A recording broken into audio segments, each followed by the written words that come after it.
Introduire son Excellence, Monsieur Salvador Allende, dans la salle de l'Assemblée.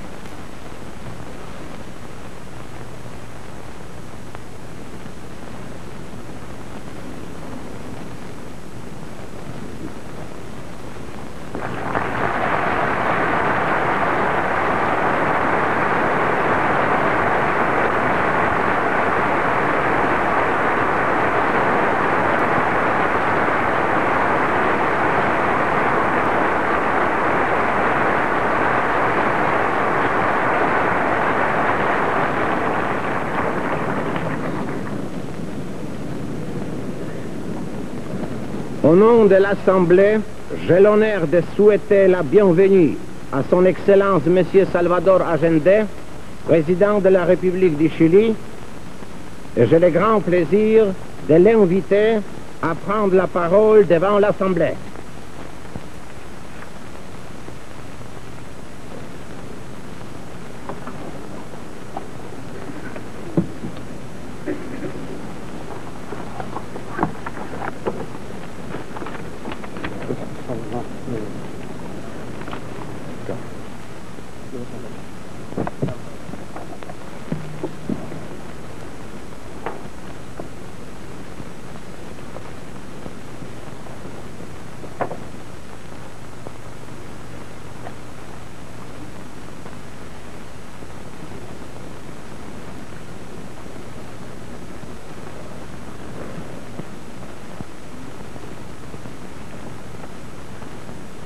Señor Presidente, señoras y señores delegados,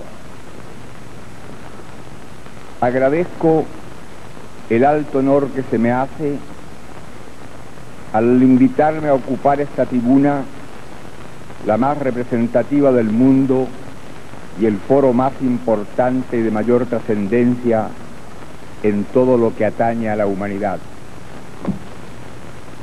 Saludo al señor Secretario General de las Naciones Unidas, a quien tuvimos el agrado de recibir en nuestra patria en las primeras semanas de su mandato, y a los representantes de más de 130 países que integran la Asamblea.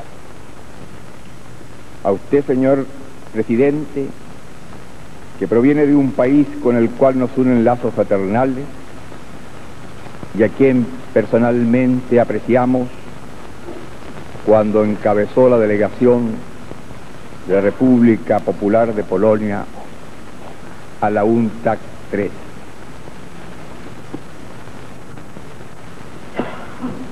Vengo de Chile, un país pequeño,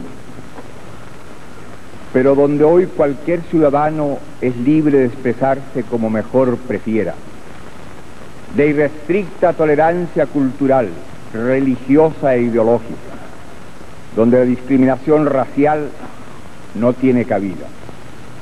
Un país con una clase obrera unida en una sola organización sindical, donde el sufragio universal y secreto es el vehículo de definición de un régimen multipartidista, con un parlamento de actividad ininterrumpida desde su creación hace 160 años, donde los tribunales de justicia son independientes del Ejecutivo, en que desde 1833 solo una vez se ha cambiado la Carta Constitucional sin que ésta prácticamente jamás haya dejado de ser aplicada. Un país donde la vida pública está organizada en instituciones civiles, que cuenta con fuerzas armadas de probada formación profesional y de hondo espíritu democrático. Un país de cerca de 10 millones de habitantes que en una generación ha dado 2 premios Nobel de literatura, Gabriela Mistral y Pablo Neruda, ambos hijos de modestos trabajadores. En mi patria, historia, tierra y hombre se funden en un gran sentimiento nacional. Pero Chile es también un país cuya economía retrasada ha estado sometida e inclusive enajenada a empresas capitalistas extranjeras, que ha sido conducido a un endeudamiento externo superior a los 4.000 millones de dólares, cuyo servicio anual significa más del 30% del valor de sus exportaciones.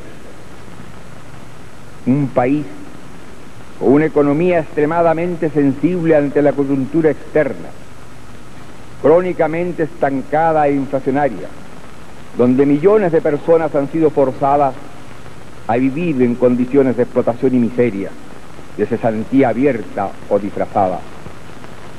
Hoy vengo aquí porque mi país está enfrentado a problemas que en su trascendencia universal son objeto de la permanente atención de esta Asamblea de las Naciones. La lucha por la liberación social, el esfuerzo por el bienestar y el progreso intelectual, la defensa de la personalidad y dignidad nacionales. La perspectiva que tenía ante sí mi patria, como tantos otros países del tercer mundo, era un modelo de modernización reflejo que los estudios técnicos y la realidad más trágica coinciden en demostrar que está condenado a excluir de las posibilidades de progreso, bienestar y liberación social a más y más millones de personas, relegándolas a una vida subhumana. Modelo que va a producir mayor escasez de viviendas, que condenará a un número cada vez más grande de ciudadanos a la cesantía, al analfabetismo, a la ignorancia, a la miseria fisiológica. La misma perspectiva, en síntesis, que nos ha mantenido en una relación de colonización o de dependencia, que nos ha explotado en tiempos de Guerra Fría, pero también en tiempos de conflagración bélica y también en tiempos de paz. A nosotros, los países subdesarrollados, se nos quiere condenar a ser realidades de segunda clase, siempre subordinadas. Este es el modelo que la clase trabajadora chilena, al imponerse como protagonista de su propio porvenir, ha resuelto rechazar, buscando en cambio un desarrollo acelerado y autónomo y propio, transformando revolucionariamente las estructuras tradicionales.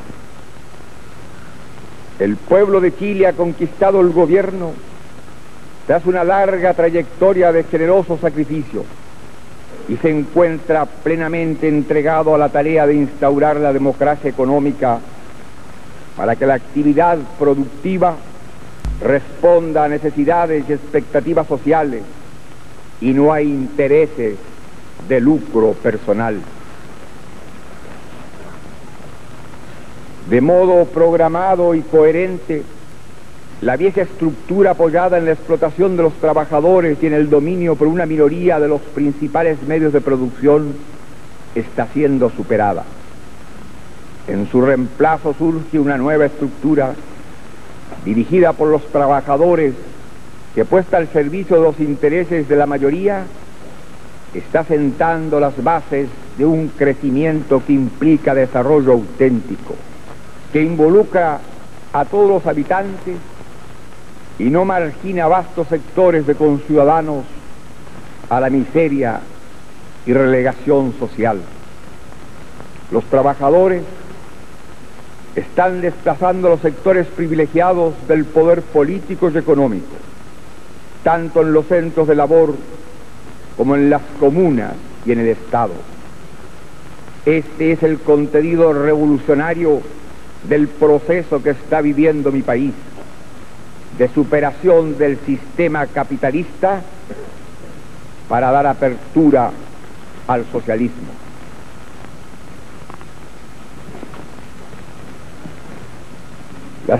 La necesidad de poner al servicio de las enormes carencias del pueblo la totalidad de nuestros recursos económicos iba a la par con la recuperación para Chile de su dignidad. Debíamos acabar con la situación de que nosotros, debatiéndonos contra la pobreza y el estancamiento, tuviéramos que exportar enormes sumas de capital en beneficio de la más poderosa economía del mercado del mundo. La nacionalización de los recursos básicos constituía una reivindicación histórica. Nuestra economía no podía tolerar por más tiempo la subordinación que implicaba tener más del 80% de sus exportaciones en manos de un reducido grupo de grandes compañías extranjeras, que siempre han antepuesto sus intereses a las necesidades de los países en los cuales lucran. Tampoco podíamos aceptar la lacra del latifundio, los monopolios industriales y comerciales, el crédito en beneficio de unos pocos, las brutales desigualdades en la distribución del ingreso. El cambio de la estructura del poder que estamos llevando a cabo, el progresivo papel de dirección que en ella asumen los trabajadores, la recuperación nacional de las riquezas básicas, la liberación de nuestra patria de la subordinación a las potencias extranjeras, son la culminación de un largo proceso histórico, de esfuerzo por imponer las libertades políticas y sociales, de heroica lucha de varias generaciones de obreros y campesinos por organizarse como fuerza social para conquistar el poder político y desplazar a los capitalistas del poder económico. Su tradición, su personalidad, su conciencia revolucionaria permiten al pueblo chileno impulsar el proceso hacia el socialismo, fortaleciendo las libertades cívicas, colectivas e individuales, respetando el pluralismo cultural e ideológico. El nuestro es un combate permanente por la instauración de las libertades sociales, de la democracia económica, mediante el pleno ejercicio de las libertades políticas. La libertad, la voluntad democrática de nuestro pueblo ha asumido el desafío de impulsar el proceso revolucionario dentro de los marcos de un Estado de Derecho altamente institucionalizado, que ha sido flexible a los cambios y que hoy está frente a la necesidad de ajustarse a la nueva realidad socioeconómica. Hemos nacionalizado las riquezas básicas, hemos nacionalizado el cobre. Lo hemos hecho por decisión unánime del Parlamento, donde los partidos de gobierno están en minoría. Queremos que todo el mundo lo entienda claramente. No hemos confiscado las empresas extranjeras de la gran minería del cobre. Eso sí, de acuerdo con disposiciones constitucionales, reparamos una injusticia histórica al deducir de la indemnización las utilidades por ellas percibidas más allá de un 12% anual a partir de 1955. Las utilidades que habían obtenido en el transcurso de los últimos 15 años algunas de las empresas nacionalizadas eran tan exorbitantes que al aplicárseles como límite de utilidad razonable el 12% anual, esas empresas fueron afectadas por deducciones de significación. Tal es el caso, por ejemplo, de una filial de la Anaconda Company. Entre 1955 y 1970 obtuvo en Chile una utilidad promedio de 21,5% anual sobre su valor de libro, mientras las utilidades de Anaconda en otros países alcanzaba solo un 3,6% al año. Esa es la situación de una filial de Kennecott Copper Corporation, que en el mismo periodo obtuvo en Chile una utilidad promedio de 52,8% anual, llegando en algunos años a utilidades tan increíbles como el 106% en 1967, el 113% en 1968 y más del 205% en 1969. El promedio de las utilidades de Kennecott en otros países alcanzaba en la misma época a menos del 10% anual.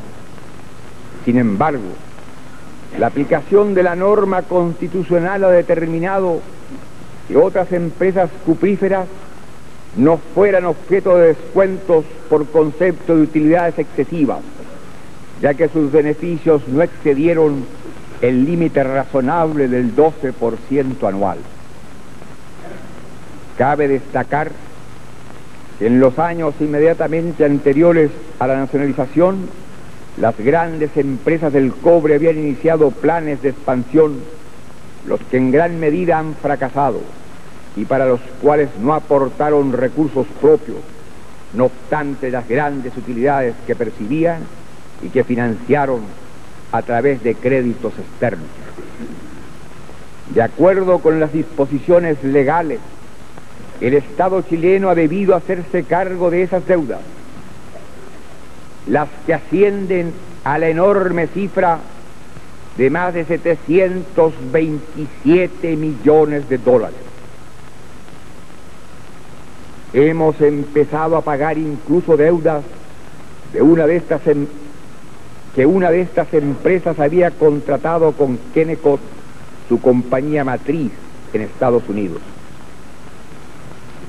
Estas mismas empresas que explotaron el cobre chileno durante muchos decenios, solo en los últimos 42 años retiraron más de 4.000 millones de dólares de utilidades, en circunstancia que su inversión inicial no subió de 30 millones. Un simple y doloroso ejemplo en agudo contraste. En mi país hay 700.000 niños que jamás podrán gozar de la vida en términos normalmente humanos, porque en sus primeros 8 meses de existencia no recibieron la cantidad elemental de proteínas. 4.000 millones de dólares transformarían totalmente a mi patria. Solo una pequeña parte de esta suma aseguraría proteínas para siempre a todos los niños de mi patria. La nacionalización del cobre se ha hecho observando escrupulosamente el ordenamiento jurídico interno y con respeto a las normas del derecho internacional, el cual no tiene por qué ser identificado con los intereses de las grandes empresas capitalistas. Este es, en síntesis, el proceso que mi patria vive, que he creído conveniente presentar en esta asamblea con la autoridad que nos da el que estemos cumpliendo con rigor las recomendaciones de las Naciones Unidas y apoyándonos en el esfuerzo interno como base del desarrollo económico y social. Aquí, en este foro, se ha aconsejado el cambio de las instituciones y de las estructuras atrasadas, la movilización de los recursos nacionales, naturales y humanos, la redistribución del ingreso, dar prioridad a la educación y a la salud, así como a la atención de los sectores más pobres. Todo esto es parte esencial de nuestra política y se halla en pleno proceso de ejecución. Por eso resulta tanto más doloroso tener que venir a esta tribuna a denunciar que mi país es víctima de una grave agresión. Habíamos previsto dificultades y resistencias externas para llevar a cabo nuestro proceso de cambio, sobre todo frente a la nacionalización de nuestros recursos naturales. El imperialismo y su crueldad tienen un largo y ominoso historial en América Latina. Está muy cerca la dramática y heroica experiencia de Cuba. También lo está la del Perú, que ha debido sufrir las consecuencias de su decisión de disponer soberanamente de su petróleo. En plena década del 70, después de tantos acuerdos y resoluciones de la comunidad internacional en las que se reconoce el derecho soberano de cada país a disponer de sus recursos naturales en beneficio de su pueblo, después de la adopción de los pactos internacionales sobre derechos económicos, sociales y culturales, y de la estrategia para el segundo decenio del desarrollo que solemnizaron tales acuerdos, somos víctimas de una nueva manifestación del imperialismo, más sutil, más certera y terriblemente eficaz para impedir el ejercicio de nuestros derechos de Estado soberano. Desde el momento mismo en que triunfamos electoralmente, el 4 de septiembre de 1970, estamos afectados por el desarrollo de una presión externa de gran envergadura que pretendió impedir la instalación de un gobierno libremente elegido por el pueblo y derrocarlo desde entonces. Que ha querido aislarnos del mundo, estrangular la economía y paralizar el comercio del principal producto de exportación, el cobre, y privarnos del acceso a las fuentes de financiamiento internacional.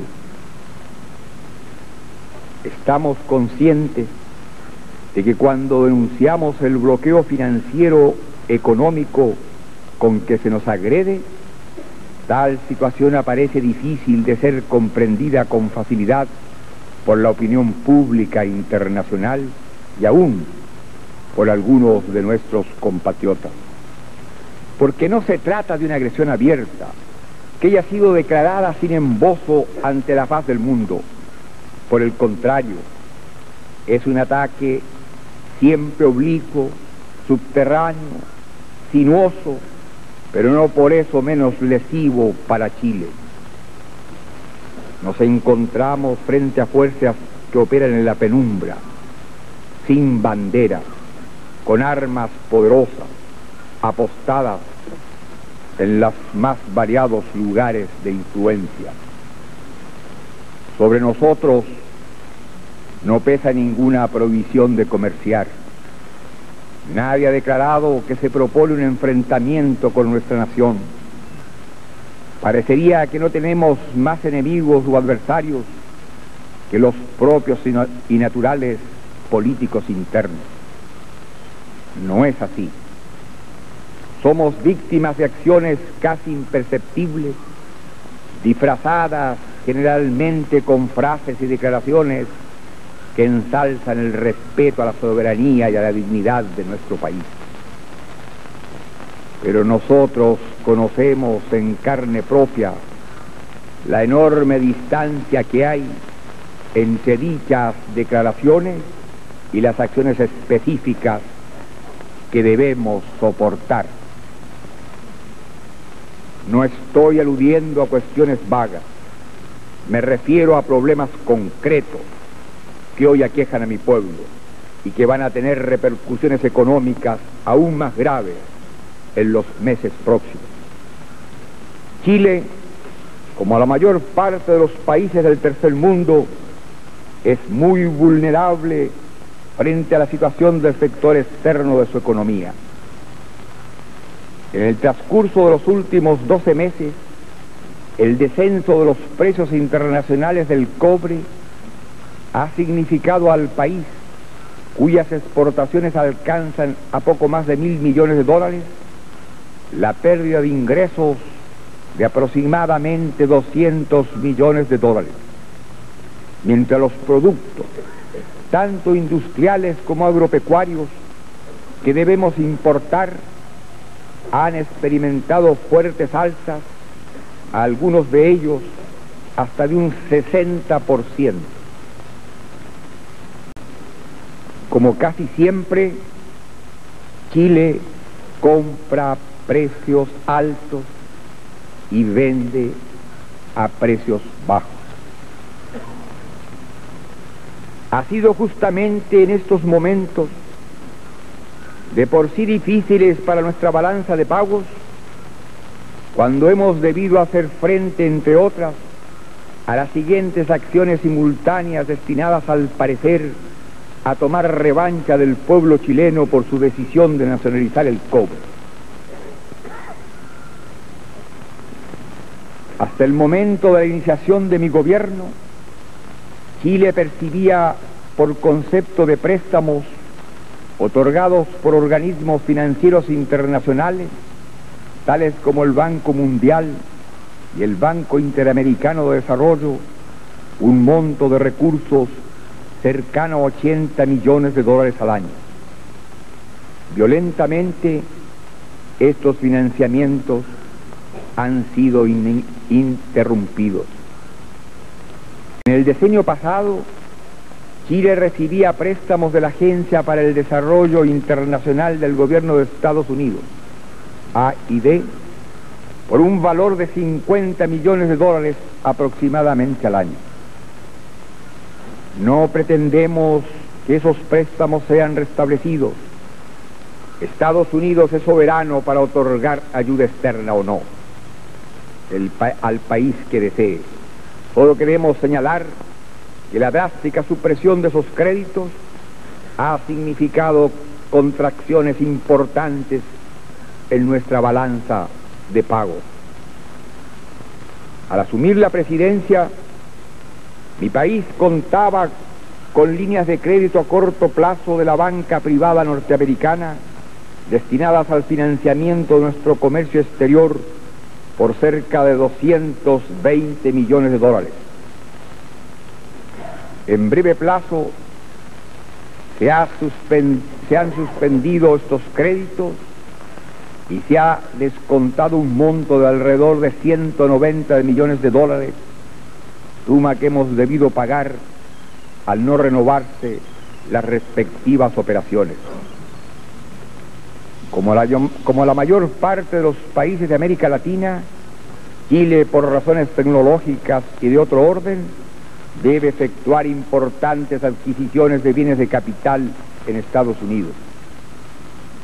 En la actualidad, tanto los financiamientos de proveedores como los que ordinariamente otorga el Eximbank para este tipo de operaciones nos han sido también suspendidos, encontrándonos en la anómala situación de tener que adquirir esta clase de bienes con pago anticipado, lo cual presiona extraordinariamente sobre nuestra balanza de pagos.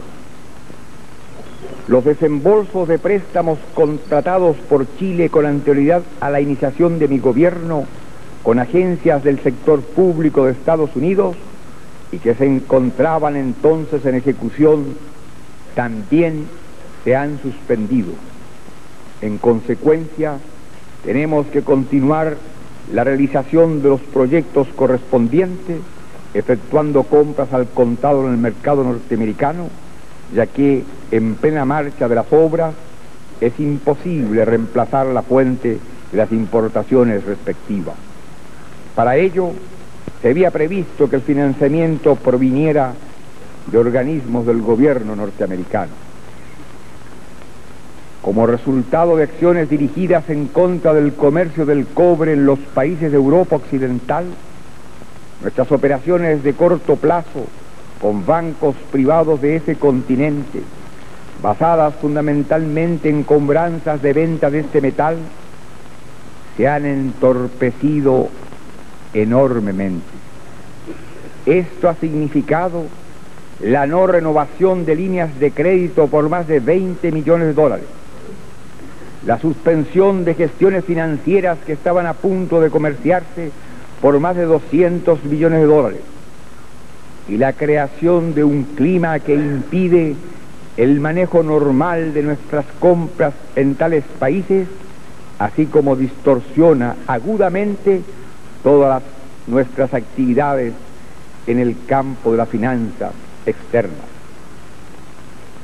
Esta asfixia financiera de proyecciones brutales, dadas las características de la economía chilena, se ha traducido en una severa limitación de nuestras posibilidades de abastecimiento de equipos, de repuestos, de insumos, de productos alimenticios, de medicamentos.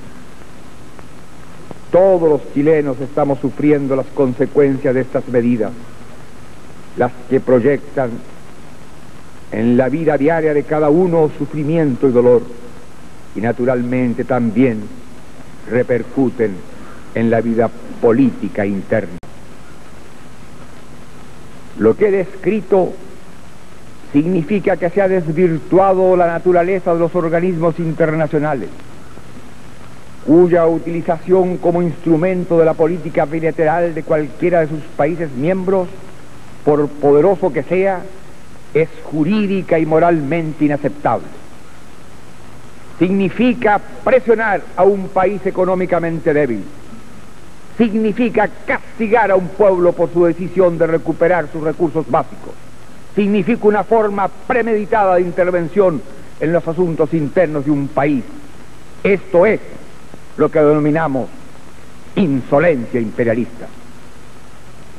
Señores delegados, ustedes lo saben y no pueden dejar de recordarlo.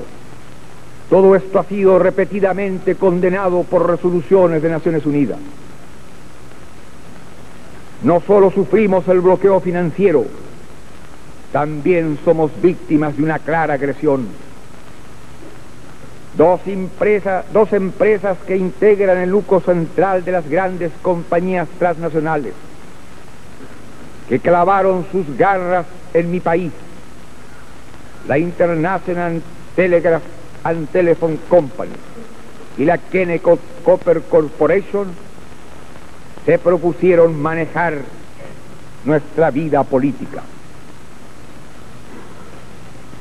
La ITT, gigantesca corporación, cuyo capital es superior al presupuesto nacional de varios países latinoamericanos juntos y superior incluso al de algunos países industrializados, inició desde el momento mismo que triunfó el movimiento popular en la elección de septiembre de 1970, una siniestra acción para impedir que yo ocupara la primera magistratura. Entre septiembre y noviembre del año mencionado se desarrollaron en mi patria acciones terroristas planeadas fuera de nuestras fronteras, en colusión con grupos fascistas internos, las que culminaron con el asesinato del comandante en jefe del ejército, general René Snyder Cheró, hombre justo y gran soldado, símbolo del constitucionalismo de las Fuerzas Armadas de Chile. En marzo del año en curso se revelaron los documentos que denuncian la relación entre esos tenebrosos propósitos y la ITT. Esta última ha reconocido que incluso hizo en 1970 sugerencias al gobierno de Estados Unidos para que interviniera en los acontecimientos políticos de Chile. Los documentos son auténticos. Nadie ha osado desmentirlos. Posteriormente, el mundo se enteró con estupor en junio último de distintos aspectos de un nuevo plan de acción que la misma ITT presentara al gobierno norteamericano con el propósito de derrocar a mi gobierno en el plazo de 6 meses. Tengo en mi portafolio el documento fechado en octubre de 1971 que contiene los 18 puntos que constituían el plan que comento. Se proponía el estrangulamiento económico, el sabotaje diplomático, el desorden social, crear el pánico en la población para que al ser sobrepasado el gobierno, las Fuerzas Armadas fueran impulsadas a quebrar el régimen democrático e imponer una dictadura. En los mismos momentos en que la ITT formulaba ese plan, sus representantes simulaban negociar con mi gobierno una fórmula para la adquisición por el Estado chileno de la participación de ITT en la Compañía de Teléfonos de Chile. Desde los primeros días de mi administración habíamos iniciado conversaciones para adquirir la empresa telefónica que controlaba la ITT por razones de seguridad nacional. Personalmente, recibí en 2 oportunidades a altos ejecutivos de la empresa. En las discusiones, mi gobierno actuaba de buena fe. La ITT, en cambio, se negaba a aceptar el pago de un precio fijado de acuerdo con una tasación de expertos internacionales. Ponía dificultades para una solución rápida y equitativa, mientras subterráneamente intentaba desencadenar una situación caótica en mi país. La negativa de la ITT a aceptar un acuerdo directo y el conocimiento de sus certeras maniobras nos ha obligado a enviar al Congreso un proyecto de ley de nacionalización. La voluntad del pueblo chileno de defender el régimen democrático y el progreso de su revolución, la lealtad de las Fuerzas Armadas hacia su patria y sus leyes, han hecho fracasar estos siniestros intentos. Señores delegados, yo acuso ante la conciencia del mundo a la ITT de pretender provocar en mi patria la guerra civil, grado máximo de desintegración para un país. Esto es lo que nosotros calificamos como intervención imperialista. Chile está ahora ante un peligro cuya solución no depende solamente de la voluntad nacional, sino que de una vasta gama de elementos externos. Me estoy refiriendo a la acción emprendida por la Kenneth Copper. Nuestra Constitución establece que las disputas originadas por las nacionalizaciones deben ser resueltas por un tribunal que, como todos los de mi país, es independiente y soberano en sus decisiones. La Kennecott aceptó esta jurisdicción y durante un año litigó ante este tribunal. Su apelación fue denegada y entonces decidió utilizar su gran poder para despojarnos de los beneficios de nuestras exportaciones de cobre y presionar contra el gobierno de Chile. Llegó en su osadía hasta demandar en septiembre último el embargo del precio de dichas exportaciones ante los tribunales de Francia, de Holanda y de Suecia.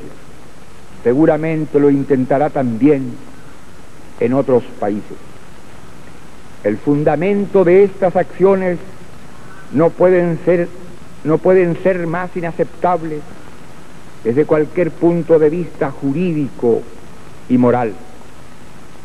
La Kennecott pretende que tribunales de otras naciones que nada tienen que ver con los problemas o negocios que existan entre el Estado chileno y la compañía Kennecott Copper decidan que es nulo un acto soberano de nuestro gobierno, realizado en virtud de un mandato de la más alta jerarquía, como es el dado por la Constitución política y refrendado por la unanimidad del pueblo chileno.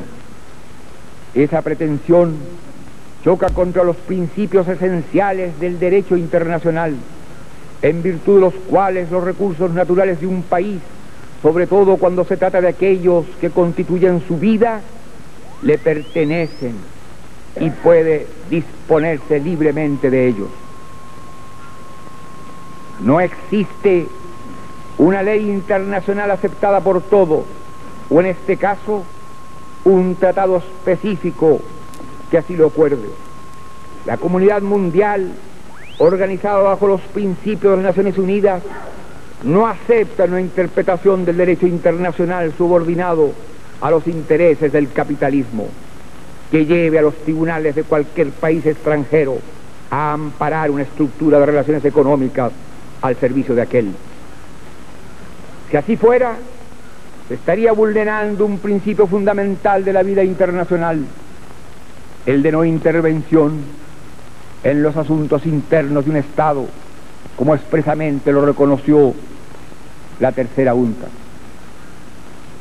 Estamos regidos por el derecho internacional aceptado reiteradamente por las Naciones Unidas, en particular en la resolución 1803 de la Asamblea General, normas que acaba de reforzar la Junta de Comercio y Desarrollo, precisamente teniendo como base la denuncia que mi país formuló contra la Kennecott. La resolución respectiva, junto con reafirmar el derecho soberano de todos los países a disponer libremente de sus recursos naturales, declaró, cito, en aplicación de este principio, las nacionalizaciones que los estados lleven a cabo para rescatar estos recursos son expresión de una facultad soberana, por lo que corresponde a cada estado fijar las modalidades de tales medidas, y las disputas que puedan suscitarse con motivo de ellas son de recurso exclusivo de sus tribunales, sin perjuicio de lo dispuesto en la resolución 1803 de la Asamblea General. Hasta aquí la cita. La resolución 1803 excepcionalmente permite la intervención de jurisdicciones internacionales siempre que, y vuelvo a citar, exista acuerdo entre Estados soberanos y otras partes interesadas. Termina aquí la cita. Esta es la única tesis aceptable de las Naciones Unidas. Es la única que está conforme con su filosofía y sus principios. Es la única que puede proteger el derecho de los débiles contra el abuso de los fuertes.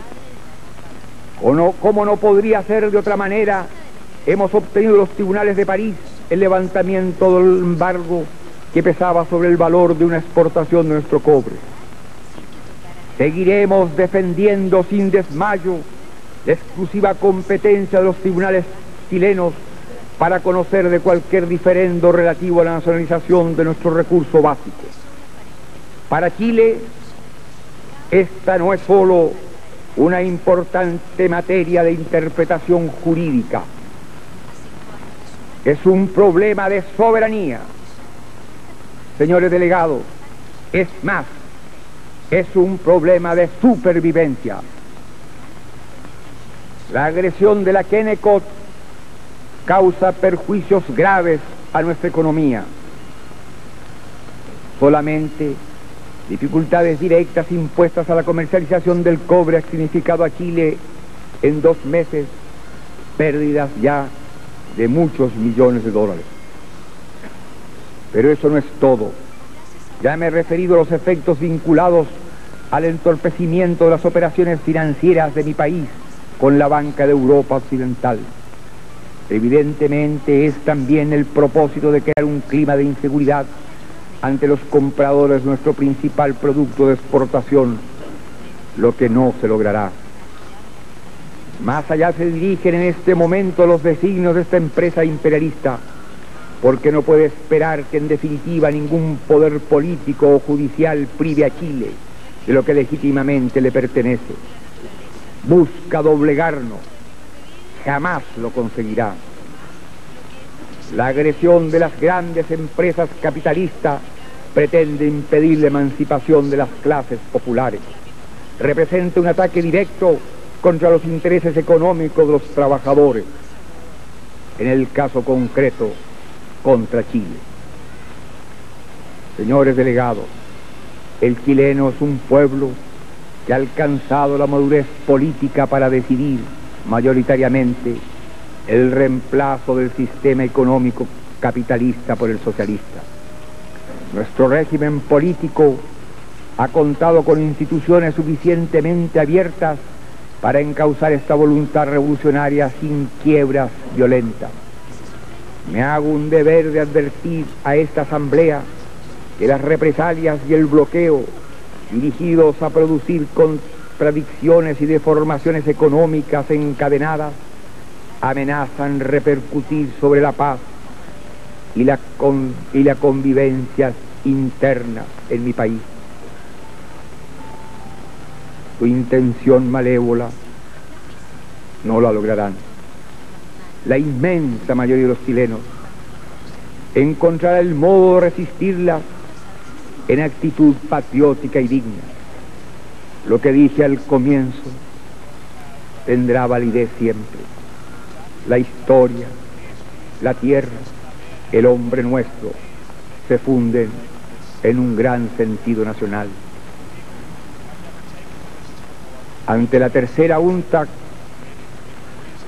tuve la oportunidad de referirme al fenómeno de las corporaciones transnacionales y después el vertiginoso crecimiento de su poder económico lo destaqué, como su influencia política y su acción corruptora. De ahí la alarma con que la opinión mundial debe reaccionar ante semejante realidad. El poderío de estas corporaciones es tan grande que traspasa todas las fronteras. Todas las inversiones en el extranjero de las compañías estadounidenses crecieron o alcanzaron a 32 millones de dólares, a 32.000 millones de dólares, y crecieron entre 1950 y 70 a un ritmo de 10% al año, mientras las exportaciones de ese país aumentaron solo un 5%. Sus utilidades están trastocando las prácticas tradicionales del comercio entre los estados, de transferencia tecnológica, de transmisión de recursos entre las naciones y las relaciones laborales. Estamos frente a un verdadero conflicto frontal sobre las grandes corporaciones transnacionales y los estados. Estos aparecen interferidos en sus decisiones fundamentales, políticas, económicas y militares por organizaciones globales que no dependen de ningún estado y que en la suma de sus actividades no responden ni están fiscalizadas por ningún parlamento, por ninguna institución representativa del interés colectivo. En una palabra, es toda la estructura política del mundo la que está siendo socavada. Los mercaderes no tienen patria. El mero lugar donde están no constituye un vínculo. Lo que les interesa es donde obtienen sus ganancias. Esta frase no es mía, pertenece a Jefferson.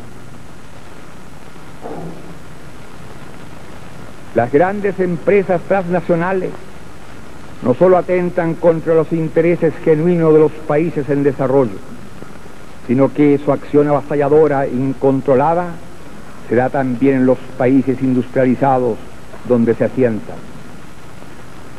Ello ha sido denunciado en los últimos tiempos en Europa y Estados Unidos, lo que ha originado una investigación en el propio Senado norteamericano. Ante este peligro, los pueblos desarrollados no están más seguros que los subdesarrollados. Es un fenómeno que ya ha provocado la creciente movilización de los trabajadores organizados, incluyendo las grandes entidades sindicales que existen en el mundo. Una vez más, la actuación solidaria internacional de los trabajadores deberá enfrentar a un adversario común, el imperialismo. Fueron estos actos los que principalmente decidieron al Consejo Económico y Social de las Naciones Unidas, a raíz de la denuncia presentada por Chile, a aprobar en julio pasado por unanimidad una resolución disponiendo la convocatoria de un grupo de personalidades mundiales para que estudien, cito, la función y los efectos de las corporaciones transnacionales en el proceso de desarrollo, especialmente de los países en desarrollo, y sus repercusiones en las relaciones internacionales, y que presente recomendaciones para una acción internacional apropiada. Termina aquí la cita. El nuestro no es un problema aislado ni único, es la manifestación local de una realidad que nos desborda, que abarca al continente latinoamericano y al tercer mundo. Con intensidad variable, con peculiaridades singulares, todos los países periféricos están expuestos a algo semejante. En los países desarrollados, el concepto de la solidaridad humana debe sentir repugnancia porque un grupo de empresas llegue a poder interferir impunemente en el engranaje más vital de la vida de una nación hasta perturbarlo totalmente. El portavoz del grupo africano, al anunciar en la Junta de Comercio y Desarrollo hace algunas semanas la posición de estos países frente a la denuncia que hizo Chile por la agresión de la Kennecott, declaró que su grupo solidarizaba plenamente con Chile porque no se trataba de una materia que afectara solo a una nación, sino que potencialmente a todo el mundo en desarrollo. Estas palabras tienen un gran valor porque significan el reconocimiento de todo un continente que a través del caso chileno está planteada una nueva etapa de la batalla entre el imperialismo y los países débiles del tercer mundo. La batalla por la defensa de los recursos naturales es parte de la que libran los países del tercer mundo por vencer el subdesarrollo. Hay una relación dialéctica muy clara. Existe el imperialismo porque existe el subdesarrollo. Existe el subdesarrollo porque existe el imperialismo. La agresión que nosotros padecemos hace aparecer como ilusorio el cumplimiento de las promesas hechas en los últimos años en cuanto a una acción de envergadura para superar el estado de atraso y de necesidad de las naciones de África, Asia y América Latina. Hace 2 años, esta Asamblea General, con ocasión del 25º aniversario de la creación de las Naciones Unidas, proclamó en forma solemne la estrategia para el segundo decenio del desarrollo. Por ella, todos los Estados miembros de la organización se comprometieron a no omitir esfuerzos para transformar, a través de medidas concretas, la actual injusta división internacional del trabajo y para colmar la enorme brecha económica y tecnológica que separa a los países opulentos de los países en vías de desarrollo. Estamos comprobando que ninguno de estos propósitos se convierte en realidad. Al contrario, se ha retrocedido. Así, los mercados de los países industrializados han continuado tan cerrados como antes para los productos básicos de los países en desarrollo, especialmente los agrícolas, y aún aumentan los índices de proteccionismo. Los términos del intercambio se siguen deteriorando. El sistema de preferencias generalizadas para las exportaciones de nuestras manufacturas y semimanufacturas no ha sido puesto en vigencia por la nación, cuyo mercado ofrecía mejores perspectivas dado su volumen, y no hay indicios de que lo sea en un futuro inmediato. La transferencia de recursos financieros públicos, lejos de llegar al 0,7% del Producto Nacional Bruto de las naciones desarrolladas, ha bajado del 0,34 al 0,24%. El endeudamiento de los países en desarrollo, que ya era enorme a principios del presente año, ha subido en pocos meses de 70 a 75 mil millones de dólares. Los cuantiosos pagos por servicio de deuda, que representan un drenaje intolerable para estos países, han sido provocados en gran medida por las condiciones y modalidades de los préstamos. Dichos servicios aumentaron en un 18% en 1970 y en un 20% en 1971, lo que es más del doble de la tasa media del decenio 1960. Este es el drama del subdesarrollo y de los países que todavía no hemos sabido hacer valer nuestros derechos y defender mediante una vigorosa acción colectiva el precio de las materias primas y productos básicos, así como hacer frente a las amenazas y agresiones del neoimperialismo. Somos países potencialmente ricos, vivimos en la pobreza, deambulamos de un lugar a otro pidiendo créditos y ayuda, y sin embargo somos, paradoja propia del sistema económico capitalista, grandes exportadores de capitales. América Latina, como componente del mundo en desarrollo, se integra en el cuadro que acabo de exponer. Junto con Asia, África y los países socialistas, ha librado en los últimos años muchas batallas para cambiar la estructura de las relaciones económicas y comerciales con el mundo capitalista. Para sustituir el injusto y discriminatorio orden económico y monetario creado en Bretton Woods al término de la Segunda Guerra Mundial. Cierto es que entre muchos países de nuestra región y los de los otros continentes en desarrollo se comprueban diferencias en el ingreso nacional, y aún las hay dentro de aquella donde existen varios países que podrían ser considerados como de menor desarrollo relativo entre los subdesarrollados. Pero tales diferencias, que muchos se mitigan al compararlas con el Producto Nacional del mundo industrializado, no margina a Latinoamérica del vasto sector postergado y explotado de la humanidad.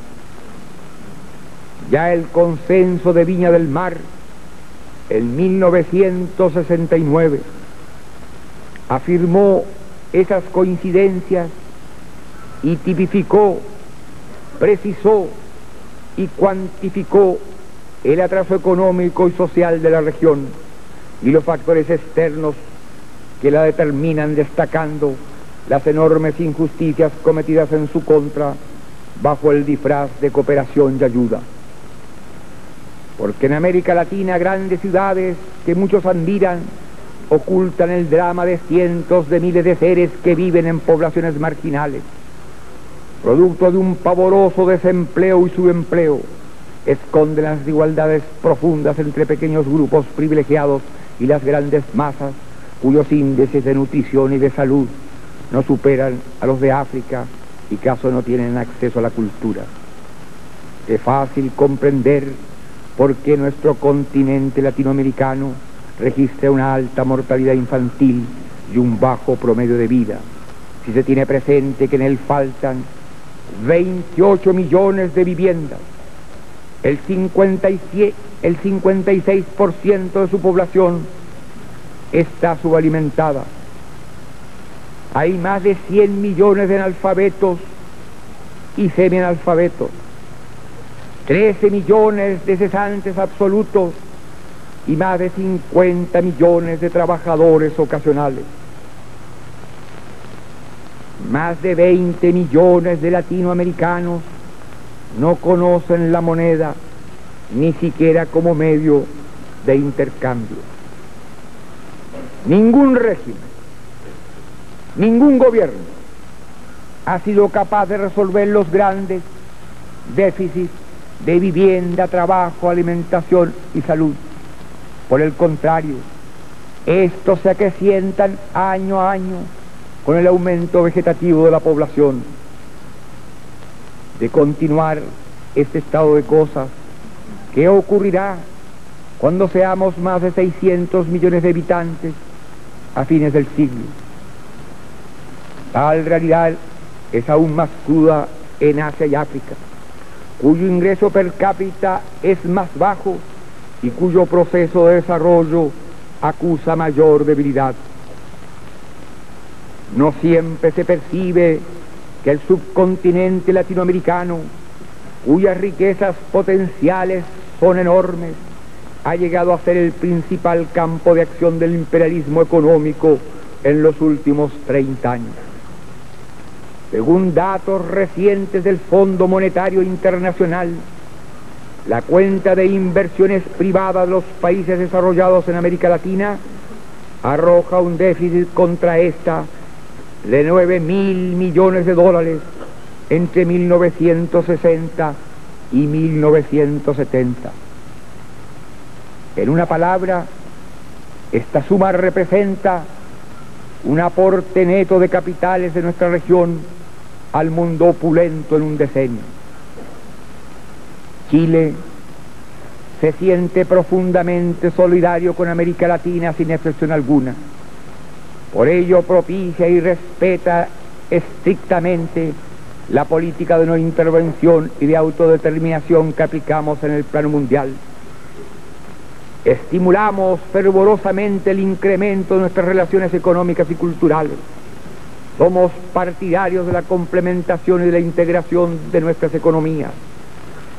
De ahí que trabajemos con entusiasmo dentro del cuadro de la LALC y como primer paso por la formación del mercado común de los países andinos que nos une con Bolivia, Colombia, Perú y Ecuador.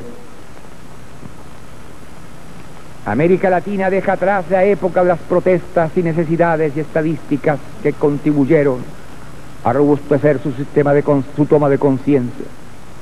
Han sido destruidas por la realidad las fronteras ideológicas. Han sido quebrados los propósitos divisionistas y ilusionistas.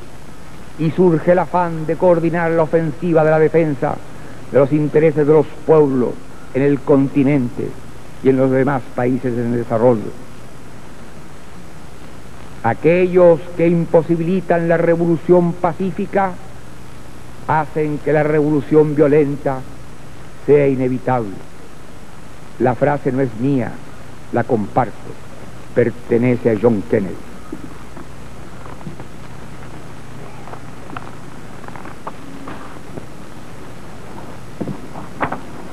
Chile no está solo, no ha podido ser aislado ni de América Latina ni del resto del mundo. Por el contrario, ha recibido infinitas muestras de solidaridad y apoyo. Para derrotar los intentos de crear en torno nuestro un cerco hostil, se conjugaron el creciente repudio al imperialismo, el respeto que merecen los esfuerzos del pueblo chileno y la respuesta a nuestra política de amistad con todas las naciones del mundo. En América Latina todos los esquemas de cooperación e integración económica y cultural de que formamos parte en el plano regional y subregional han continuado vigorizándose a ritmo acelerado y dentro de ellos nuestro comercio ha crecido considerablemente, en particular con Argentina, México y los países del Pacto Andino. No ha sufrido trizaduras la coincidencia de los países latinoamericanos en foros mundiales y regionales para sostener los principios de libre determinación sobre los recursos naturales. Y frente a los recientes atentados contra nuestra soberanía, hemos recibido fraternales demostraciones de total solidaridad. A todo nuestro emocionado reconocimiento. Cuba socialista, que sufre los rigores del bloqueo, nos ha entregado sin reservas permanentemente su adhesión revolucionaria. En el plano mundial, debo destacar muy especialmente que desde el primer momento hemos tenido a nuestro lado, en actitud ampliamente solidaria, a los países socialistas de Europa y África y Asia. La gran mayoría de la comunidad mundial nos honró con la elección de Santiago como sede de la tercera UNCTAD y ha acogido con interés nuestra invitación para albergar la próxima conferencia mundial sobre el desarrollo, sobre el derecho del mar, que reitero en esta oportunidad. La reunión a nivel ministerial de los países no alineados, celebrada en Georgetown, Guayana, en septiembre último, nos expresó públicamente su decidido respaldo frente a la agresión que somos objeto por la Kennecott Cooper. El CIPEC, organismo de coordinación establecido por los principales países exportadores de cobre, Perú, Zaire, Zambia y Chile, reunido recientemente en Santiago a solicitud de mi gobierno, a nivel ministerial para analizar la situación de agresión en contra de mi patria, creada por la Kennecott, acaba de adoptar varias resoluciones y recomendaciones trascendentales. Ellas constituyen un apoyo sin reserva a nuestra posición y un importante paso dado por países del tercer mundo para defender el comercio de sus productos básicos. Estas resoluciones serán seguramente materia de importante debate en la segunda comisión. Solo quiero citar aquí la categórica declaración de que todo acto que impida o entrave el ejercicio del derecho soberano de los países a disponer libremente de sus recursos naturales constituye una agresión económica, y desde luego los actos de la compañía Kennecott contra Chile son agresión económica, y por lo tanto acuerdan solicitarle a sus gobiernos que suspenda con ella toda relación económica y comercial. Que las disputas sobre indemnizaciones en caso de nacionalización son de exclusiva competencia de los estados que las decretan. Pero lo más significativo es que acordó crear un mecanismo permanente de protección y solidaridad en relación al cobre. Esos mecanismos, junto a la OPEC, que opera en el campo petrolero, son el germen de lo que debiera ser una organización de todos los países del tercer mundo para proteger y defender la totalidad de sus productos básicos, tanto los mineros e hidrocarburos como los agrícolas. La gran mayoría de los países de Europa Occidental, desde el extremo norte en los países escandinavos hasta el extremo sur con España, ha seguido cooperando con Chile y nos ha significado su comprensión, un apoyo, y hemos renegociado gracias a ello nuestra deuda externa. Por último, hemos visto con emoción la solidaridad de la clase trabajadora mundial, expuestas por sus grandes centrales sindicales y manifestada en actos de hondo significado, como fue la negativa de los obreros portuarios de Lab y de Rotterdam a descargar el cobre de Chile, cuyo pago había sido arbitraria e injustamente embargado. Señor presidente y señores delegados, he centrado mis palabras en la agresión a Chile y en los problemas latinoamericanos y mundiales que a ellas se conectan, ya sea en su origen o en sus efectos. Quisiera ahora referirme brevemente a otras cuestiones que interesan a la comunidad internacional. No voy a mencionar todos los problemas mundiales que están en el temario de esta asamblea. No tengo la pretensión de avanzar soluciones sobre ellos. Esta asamblea está trabajando afanosamente desde hace más de 2 meses en definir y acordar medidas adecuadas. Confiamos en que el resultado de esta labor será fructífero. Mis observaciones serán de carácter general y reflejan preocupaciones del pueblo chileno. Con ritmo acelerado se transforma el cuadro de la política internacional que hemos vivido desde la posguerra, y ello ha producido una nueva correlación de fuerzas. Han aumentado y se han fortalecido centros de poder político y económico. En el caso del mundo socialista, cuya influencia ha crecido notablemente, su participación en las más importantes decisiones de política en el campo internacional es cada vez mayor. Es mi convicción que no podrán transformarse las relaciones comerciales y el sistema monetario internacional, aspiración compartida por los pueblos, si no participan plenamente en ese proceso todos los países del mundo, entre ellos los del área socialista.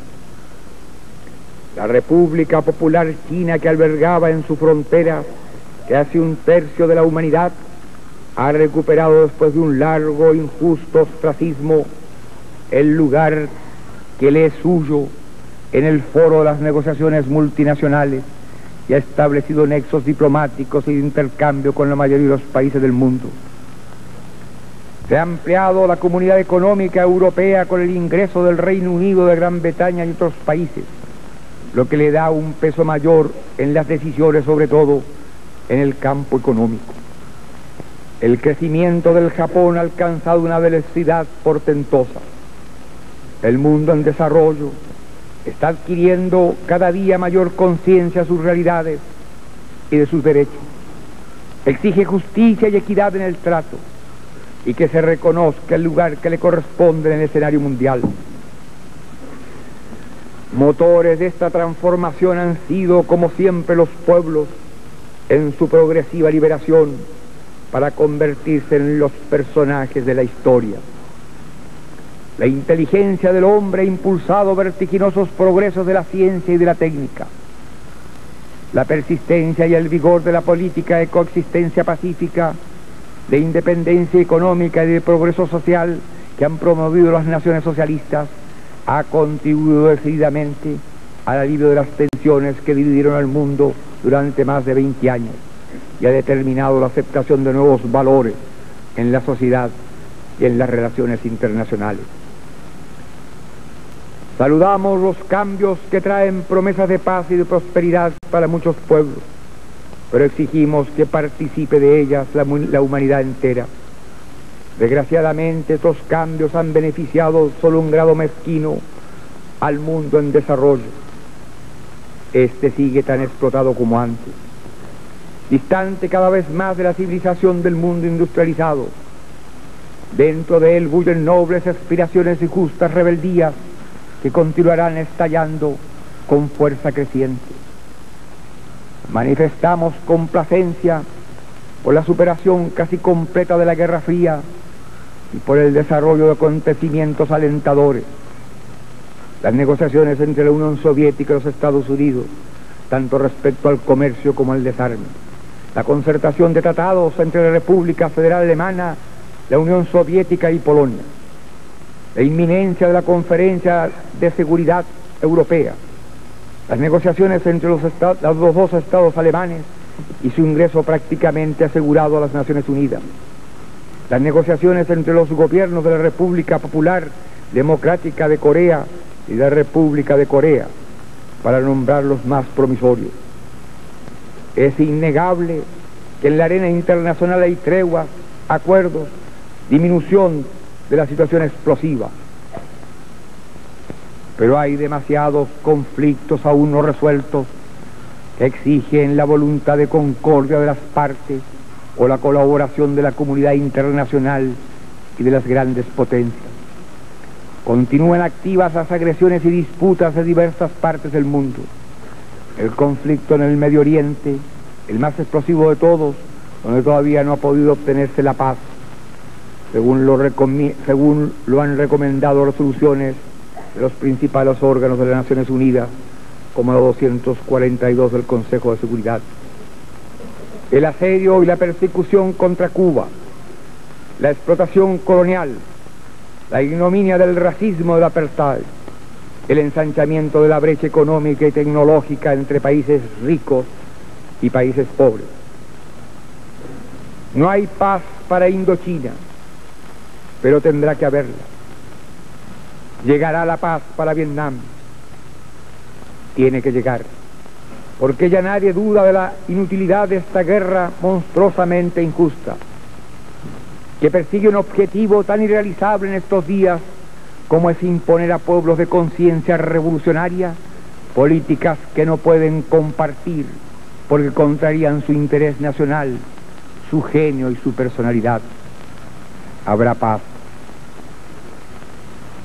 Pero ¿qué nos deja esta guerra tan cruel, tan prolongada y desigual?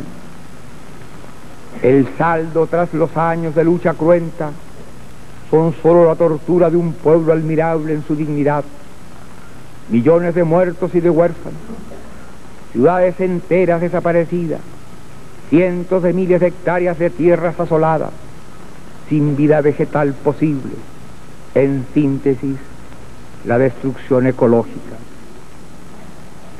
La sociedad norteamericana conmovida, miles de hogares sumidos en el pesar por la ausencia de los suyos. No se siguió la ruta de Lincoln.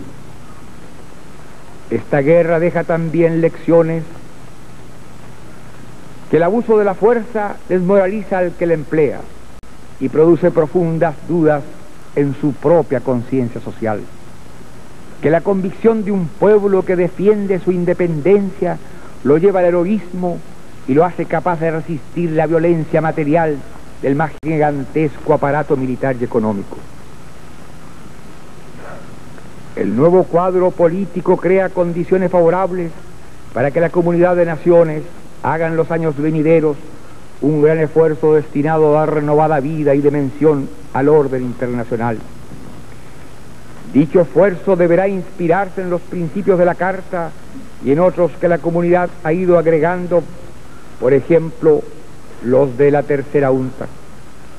Como lo hemos dicho, tres conceptos fundamentales que presiden las responsabilidades entregadas a las Naciones Unidas debieran servirle de guía: el de la seguridad colectiva política, el de la seguridad colectiva económico-social y el del respeto universal a los derechos esenciales del hombre, incluyendo los de orden económico, social y cultural, sin discriminación alguna.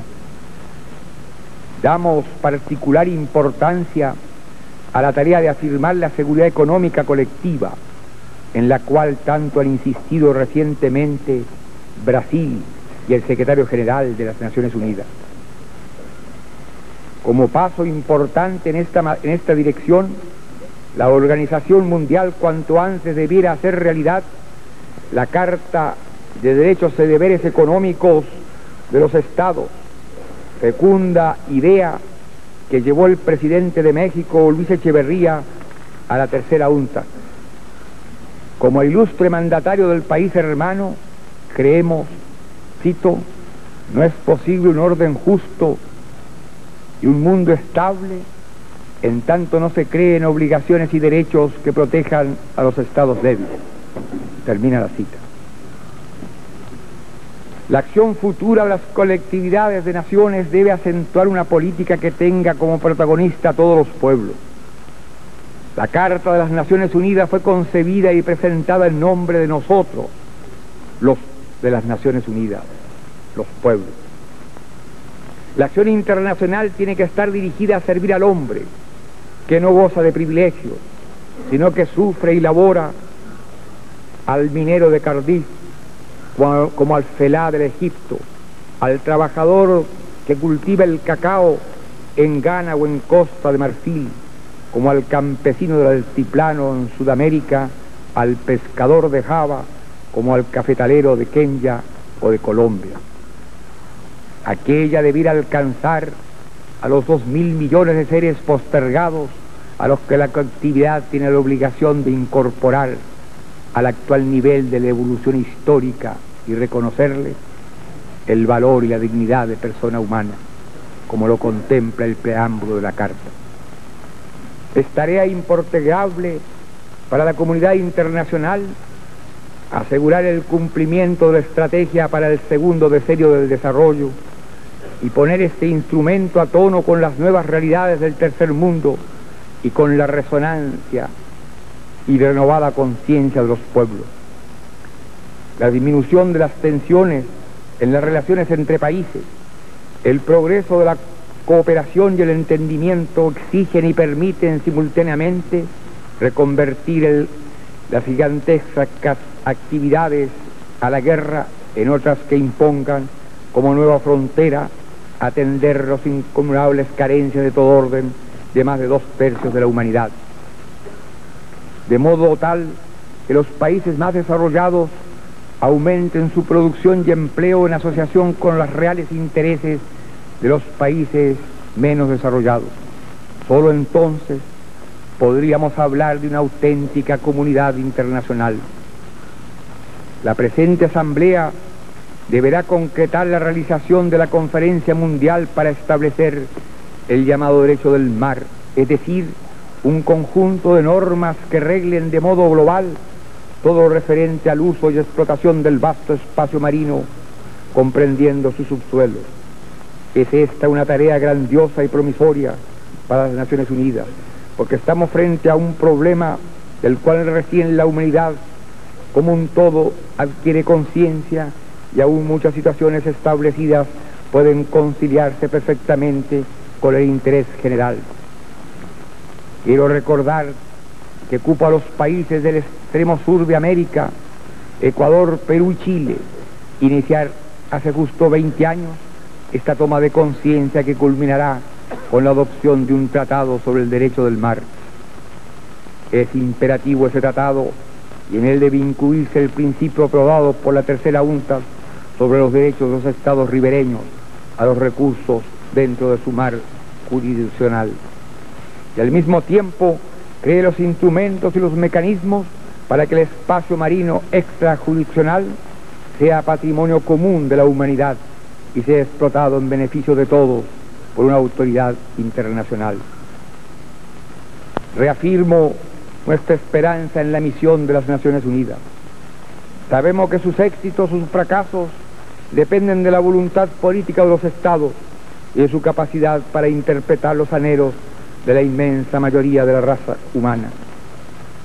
De ellos depende que Naciones Unidas pueda ser un foro meramente convencional o un instrumento eficaz. He traído hasta aquí la voz de mi país, que está unido frente a las presiones externas. Un país que pide comprensión, que reclama justicia, la merece, porque siempre ha respetado los principios de autodeterminación y ha observado estrictamente el de no intervención en los asuntos internos de otros estados. Nunca se ha apartado del cumplimiento de sus obligaciones internacionales y ahora cultiva relaciones amistosas con todos los países del orbe. Cierto es que con algunos tenemos diferencias, pero no hay ninguna que no estemos dispuestos a discutir, utilizando para ellos instrumentos multilaterales o bilaterales que hemos suscrito. Nuestro respeto a los tratados es invariable.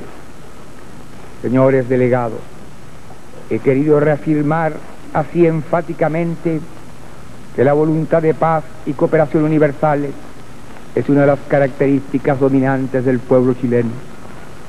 De ahí la resuelta firmeza con que defenderá su independencia política y económica y el cumplimiento de sus decisiones colectivas democráticamente adoptadas en el ejercicio de su soberanía. En menos de una semana acaban de ocurrir hechos que convierten en certeza nuestra confianza de que venceremos pronto en la lucha entablada para alcanzar dichos objetivos. La franca y directa y cálida conversación sostenida con el distinguido presidente del Perú, general Juan Velasco Alvarado, quien reiteró públicamente la solidaridad plena de su país con Chile ante los atentados que acabamos de denunciar ante ustedes. Los acuerdos de CIPEC que ya cité y mi visita a México. Es difícil, casi imposible describir la profundidad, la firmeza, el afecto del apoyo que nos fue brindado por el gobierno y el pueblo mexicano. Recibí tales demostraciones de adhesión del presidente Luis Echeverría, del Parlamento, las universidades y sobre todo el pueblo, expresándose en forma multitudinaria, que la emoción todavía me embarga y me abruma por su infinita generosidad. Vengo reconfortado porque después de estas experiencias sé ahora, con certidumbre absoluta, que la conciencia de los pueblos latinoamericanos acerca de los peligros que nos amenazan a todos ha adquirido una nueva dimensión y que ellos están convencidos de que la unidad es la única manera de defenderse de este grave peligro. Cuando se siente el fervor de cientos de miles y miles de hombres y mujeres apretándose en las calles y plazas para decir con decisión y esperanza: estamos con ustedes, no cesen, vencerán. Toda duda se disipa, toda angustia se desvanece. Son los pueblos, todos los pueblos al sur del río Bravo, que se yerguen para decir: basta, basta a la dependencia, basta a las presiones, basta a la intervención, para afirmar el derecho soberano de todos los países en desarrollo a disponer libremente de sus recursos naturales. Existe una realidad hecha voluntad y conciencia en más de 250 millones de seres que exigen ser oídos y respetados. Cientos de miles y miles de chilenos me despidieron con fervor al salir de mi patria y me entregaron el mensaje que he traído a esta Asamblea Mundial. Estoy seguro que ustedes, representantes de las naciones de la tierra, sabrán comprender mis palabras. Es nuestra confianza en nosotros lo que incrementa nuestra fe en los grandes valores de la humanidad y en la certeza de que esos valores tendrán que prevalecer, no podrán ser destruidos.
Au nom de l'Assemblée générale, je tiens à remercier Son Excellence le Président de la République du Chili de l'importante déclaration qu'il vient de faire.